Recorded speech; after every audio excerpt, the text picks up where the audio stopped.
Estimados, bienvenidos a la clase número 23 de la asignatura de Gestión de Calidad y Mejora Continua.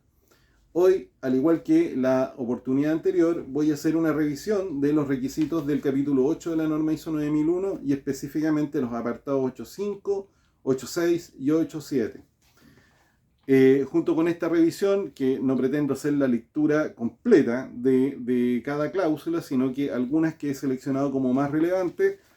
También voy a profundizar brevemente en las cláusulas que he seleccionado y además voy a darles algunas luces sobre cómo se podrían implementar. Así que voy a partir por el apartado 8.5 sobre producción y provisión del servicio. La cláusula 851 que indica control de la producción y de la provisión del servicio. Señala lo siguiente, dice: la organización debe implementar la producción y provisión del servicio bajo condiciones controladas. Aquí es donde uno se tiene que detener y continuar con la lectura para tratar de entender qué quiere decir condiciones controladas. La norma es bastante amistosa en este sentido, puesto que nos dice lo siguiente, dice: las condiciones controladas deben incluir, cuando sea aplicable, la disponibilidad de información documentada que defina las características de los productos a producir, los servicios a prestar o las actividades a desempeñar y los resultados a alcanzar. Esto es fácilmente entendible si aplicamos, por ejemplo, el uso de un procedimiento, un plano, una descripción o incluso una receta, dependiendo del tipo de empresa en la que nosotros nos encontramos trabajando. Por ejemplo, si fuera de servicio y estuviéramos haciendo transporte de personas, quizás sería una hoja de ruta. Si fuera un servicio de mantenimiento, podría ser perfectamente una lista de chequeo. O también, si fuera un producto, podría ser una descripción técnica del producto a conseguir. Bien, además menciona en la parte D, dentro de esas condiciones controladas, el uso de la infraestructura y el entorno adecuados para la operación de los procesos. Y aquí hay que darse cuenta de lo que está diciendo. Está diciendo no solamente es una descripción, que es lo que habitualmente mucha gente interpreta como la necesidad de tener procedimientos o usar planos, pautas, planes, programas, ¿ya? Sino que aquí también ya me está indicando, oye, preocúpate de la infraestructura. Nosotros en otra asignatura hemos revisado algo de eso. Por ejemplo, proveer la infraestructura necesaria no es solamente entregar un edificio, máquinas, herramientas, sino que también asegurarse de su mantenimiento. Luego, dice la parte E, la designación de personas competentes, incluyendo cualquier calificación requerida. ¿Eso qué significa? Significa que esas condiciones controladas tienen que estar asociadas a quiénes son las personas que intervienen en dicho proceso. Quiero que se fijen bien. Hemos mencionado recursos de infraestructura y recursos humanos y una definición de actividades. Si le damos un par de vueltas más, estamos refiriéndonos a los elementos de un proceso. Entonces, ¿qué quiere decir? Condiciones controladas, que tenemos que tener controles sobre cada uno de esos 9 elementos de los procesos. Luego, en el apartado 852, que habla sobre identificación y trazabilidad, dice: la organización debe utilizar medios apropiados para identificar las salidas cuando sea necesario para asegurar la conformidad de los productos y servicios. Las salidas son los resultados, en este caso. Y a veces nosotros tenemos productos que son intermedios. Imaginémonos que nosotros estuviéramos construyendo un edificio. Entonces hay varias etapas donde estamos haciendo movimiento de tierra, donde hacemos la instalación eléctrica, luego colocamos los cimientos y luego comenzamos a construir hasta que finalmente terminamos en los detalles. Cada una de esas etapas tiene que producir un resultado específico. La trazabilidad tiene que ver con dejar registro de cada uno de los controles que realizamos nosotros sobre esas actividades. ¿Cuál es la gracia de la trazabilidad? Es que a nosotros nos permite reconstruir la historia de un proceso.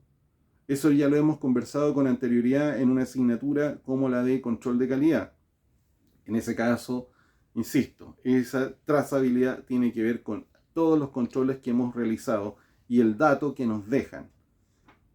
Bien, en el 853 habla de la propiedad perteneciente a los clientes y proveedores externos.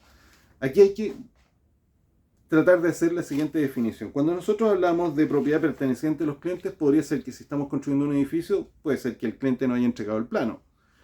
Puede ser de que alguien nos haya mandado a fabricar algún equipo, como podría ser, o algún componente, como podría ser el caso si nosotros fuéramos o estuviéramos a cargo de una maestranza donde nos mandan a fabricar piezas.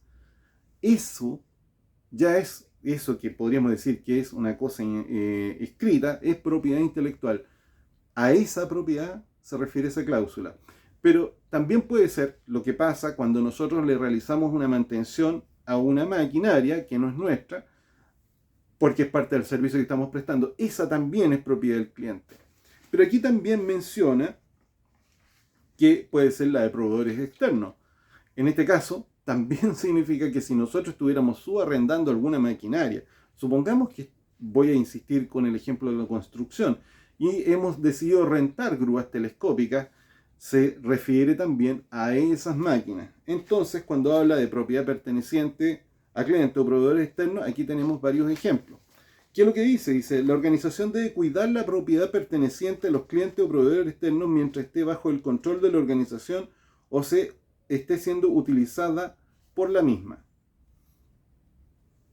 Fíjense, tiene que cuidar. ¿Cómo se cuida? Bueno, podríamos aplicar algo de lo que hablamos de mantener condiciones controladas y lo podríamos perfectamente entender. Pero aquí agrega, dice, la organización debe identificar, verificar, proteger y salvaguardar la propiedad de los clientes o de los proveedores externos suministrada para su uso o incorporación dentro de los productos y servicios. Otra vez, esto solo se entiende bien si quiere decir de que aplicamos condiciones controladas a aquellos elementos que son parte o son propiedad de nuestros clientes o nuestros proveedores.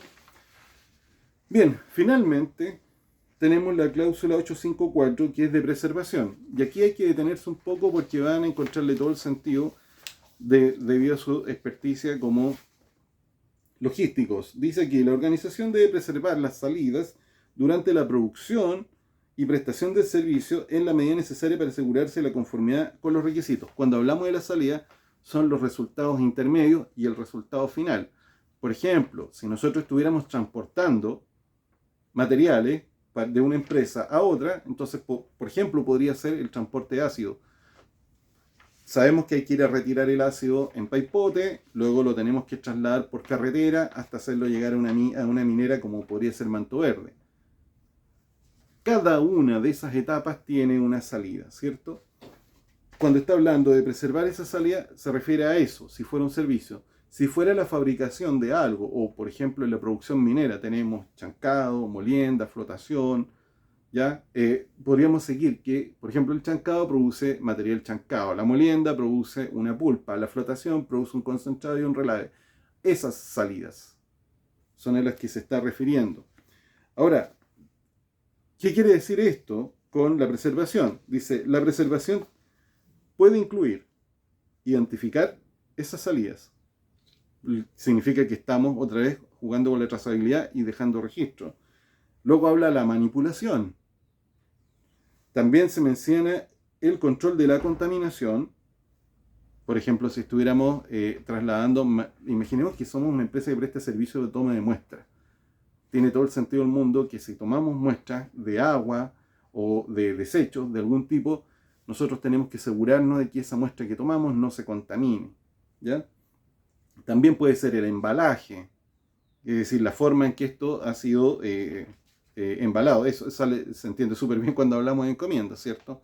Pero también se puede entender bastante bien si lo aplicamos en otro tipo de cosas. Por ejemplo, en la minería, los cátodos son ensunchados con unas winchas de metal. Eso también es parte del embalaje. También habla del almacenamiento, un asunto conocido por nosotros, la transmisión de la información, el transporte y la protección. Todas esas cosas son las que se tienen que preservar. Ojo, preservar significa hacerle algún tipo de intervención, no diría una intervención, hacerle como mantención en algunos casos. Y también significa, otra vez, pero de manera mucho más fuerte, significa mantener condiciones controladas. Luego, en el apartado 8.5.5 dice actividades posteriores a la entrega. Y aquí esto no siempre aplica, pero hay que fijarse en el detalle. Dice, la organización debe cumplir los requisitos para las actividades posteriores a la entrega asociadas con los productos y servicios. ¿Esto qué quiere decir? Que todo va a depender del tipo de servicio. Por ejemplo, si nosotros estamos vendiendo cosas en alguna tienda como Odin o Falabella, posiblemente algunos de los requisitos asociados con esas actividades posteriores a la entrega puede ser la garantía, ¿ya? Puede ser un servicio técnico. Por ejemplo, muchas personas compran vehículos y pagan por tener acceso a un servicio técnico especial, aunque lo tengan que pagar por segunda vez, pero reciben una asistencia técnica profesional y que es bastante específica. A eso se refiere. Aquí aparecen un montón de requisitos que no voy a profundizar, pero creo que ustedes ya están entendiendo a esta altura de qué se trata. Finalmente menciona el control de los cambios. Acá dice, la organización debe revisar y controlar los cambios para la producción o la prestación del servicio en la extensión necesaria para asegurarse la continuidad en la conformidad con los requisitos. ¿Esto qué significa? Nosotros podría ser, supongamos que fuéramos una empresa minera y hacemos a veces cambios en la producción. Por ejemplo, podría ser que bajemos la producción o la subamos. En este caso, lo que nos está diciendo que controlar los cambios significa asegurarnos de que vamos a mantener las condiciones controladas que vimos al comienzo. Eso significa que tenemos que tener la información disponible que describa esto con los datos actualizados. Gente que a la que le va a afectar dicho cambio tiene que ser consciente que han cambiado las cosas. Ese es el sentido que tiene esa cláusula, pero también perfectamente lo podríamos interpretar de una manera mucho más terrenal, como puede ser que ese control de cambio pueda ser incluso la actualización de los datos en un contrato de servicio, como estos famosos anexos de contrato entre empresas. Bien, luego habla de la liberación de los productos y servicios. Aquí voy a leer una parte nomás. Dice, la organización debe implementar las disposiciones planificadas en etapas adecuadas para verificar que se cumplen los requisitos de productos y servicios. Esto no es otra cosa, ¿ya?, que la suerte de autorizaciones intermedias que tenemos en cada etapa de un proceso o de varios procesos. Por ejemplo, si nosotros estamos fabricando un producto que va por etapas, como podría ser un mueble, quizás a la salida del área donde se está cortando la madera haya que hacer alguna suerte de control de calidad. ¿Y eso qué significa? Significa que si se cumplen con las condiciones, recién pasa a la siguiente etapa. Si no, se tendría que reintervenir o quizás desechar. Y así pasaría con las siguientes etapas. A eso se refiere la cláusula 8.6. Y finalmente habla del control de las salidas no conformes, porque en este vamos a tener que conversarlo con más detalle, puesto que involucra más cláusulas más adelante, que tienen que ver con las acciones correctivas y preventivas. Menciona el 8.7, control de las salidas no conformes. Dice, la organización debe asegurarse que las salidas que no sean conformes con sus requisitos se identifican y se controlan para prevenir su uso o entrega no intencionada. Y aquí hay que poner atención. ¿Qué significa salidas no conformes o productos no conformes, servicios no conformes? Si estoy haciendo transporte, podría ser que me atrase o deteriore la propiedad del cliente. Si fuera, por ejemplo, un servicio de fabricación, el producto no conforme podría ser un cátodo contaminado, podría ser un alimento que terminó mal elaborado, o podría ser una construcción que quedó desnivelada. A eso se refiere con salidas no conformes. Entonces, ¿qué es lo que nos dice la norma? La organización debe tratar las salidas no conformes de una o más de las siguientes maneras. Esto es una lista de cosas que se pueden hacer.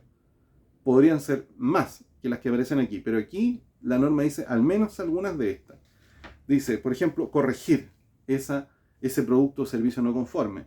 Si he hecho un mueble que me ha quedado mal o quedó mal pintado, podría ser que intente repararlo y lo arregle. Eso es corregir.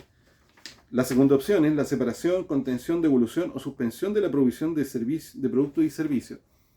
Esto perfectamente, imagínenlo, podría ser lo que ocurre en el caso de que nosotros nos diéramos cuenta antes de que el producto no cumple con las características y lo apartamos para que no lo vayan a, de alguna forma, utilizar de manera no prevista, como lo que podría ser, como lo que podría y debería ser lo que pasa en un supermercado con alguna fruta o algunos alimentos que ya vencieron. Entonces, en este caso, eso ya sería un producto no conforme por haber vencido. Entonces lo que tendría que proceder es intentar separarlos, segregarlos e impedir que esos vayan a ser utilizados por los clientes. Lo otro es entregar la información al cliente, en ese caso. Eso muchas veces uno lo ha visto cuando le mandan un aviso, si uno hace una compra por internet y le dicen, bueno, tu producto se atrasó un poco y te dan alguna especie de explicación. O podría ser que te digan, como lo que ocurre en algunos pedidos también por internet, que te informan que el producto no estaba en suficiente stock y te dejan algún tipo de opción. Luego mencionan la obtención de autorización para su presentación bajo concesión. Miren, quiero que lo piensen bien. Podría perfectamente, yendo al ejemplo de la compra por internet, podría ser que te avisen que, bien, el producto que te están enviando no es suficiente y que quizás te pueden ofrecer alguna suerte de descuento si es que lo aceptas. Podría ser que si vas a algún lugar y te digan, fuiste a pedir una comida y te dicen, bueno, ¿saben qué? Nos vamos a atrasar. Si usted quiere, nos espera media hora más o si no, le devolvemos el dinero. Esos son autorizaciones bajo concesión. ¿Ya? Bien, ahora la norma insiste que esta organización, es decir, la empresa, cuando ha tenido estas salidas no conformes, es decir, productos no conformes, servicios no conformes, tiene que conservar. Eso quiere decir registrar la información documentada que describa la no conformidad, describa las acciones que se tomaron, describa cualquier concesión que se realizó, identifique la autoridad que decida la acción con respecto a la no conformidad. Eso se lo pueden imaginar ustedes como expertos en logística. Puede ser perfectamente lo que ocurre a la salida de una bodega donde hay alguien que está dando algunos vistos buenos y otras personas apartando los productos que salieron no conformes. Bien, eso es lo que tenía para hoy. Posiblemente les voy a dejar un foro en el ambiente de aprendizaje. Espero alcanzar a subir esto antes de la hora. Bien, los dejo y nos vemos en la siguiente sesión.